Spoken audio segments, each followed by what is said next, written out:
গালে হাত দিয়ে আছো কেন? বাজার সব কিছু সামনে বসায় নিয়ে গালে হাত দিয়ে আছো কেন? চিন্তা করতেছি। কি চিন্তা করতেছো তুমি আবার? দেয়া হয় ওগুলা। হ্যাঁ হ্যাঁ, বাজার সদাই কেমনে যে কি করব? কেন?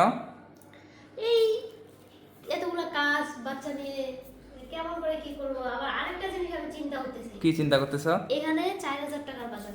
হ্যাঁ, 4,000 টাকার বাজার আছে। তাহলে চিন্তা করো, যাদের একবারে আয় কম, হ্যাঁ। একবারে থাকে না একটু আর্থিক অবস্থা খুব খারাপ, হ্যাঁ তো ওনারা তাহলে কেমনে কি করবে? এখানে 4000 টাকার বাজার, তাও আবার দেখো কতটুকু কি আছে এখানে। হ্যাঁ, সেটাই তো, অল্প অল্প একটু বাজার, আবার দেখো মনে করো যে টাকার দিক থেকে গুনতে গেলে 4,000, মানে 4-5 হাজার টাকা কোনো কিছুই না। দুই একদিন খাইতে যাইতে শেষ তাহলে মানুষ বাজারে। কেমনে কি করবে? আমার তো মানে মাথা কাজ করে না মাঝে মাঝে। এখন তাহলে কি ওরা করবো? তাহলে কি করতেছে বলো? আমরাই দেখি হিমশিম খাই যাই।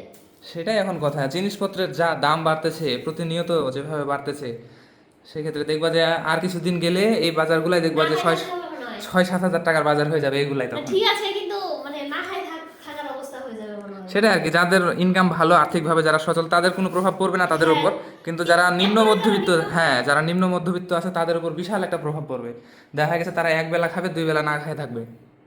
দেখো এই হচ্ছে কেমন অবস্থা। একটা অবস্থা।